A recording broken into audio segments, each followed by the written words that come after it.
Hello po, muli ito si Pastor Al ng Shepherd Staff, no? Lagi natin naririnig na dapat daw ang Kristiyano ay hindi napapagod sa pagmi-ministry. Well, I could say hindi po yan totoo. Nakakapagod po minsan ang pagmi-ministry. Lalo na pag katulad namin mga pastor na nagtatrabaho, na tent maker, after that magmi-ministry. Nakakapagod po.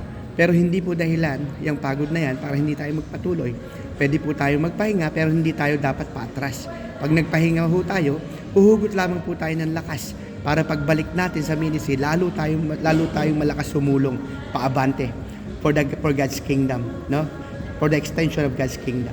Kaya yung nagsasabi po na hindi dapat napapagod, hindi po totoo yan. Baka iba lang po ang mindset na kanilang iniisip.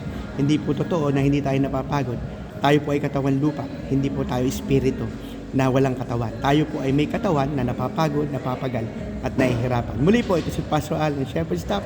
God bless you all po.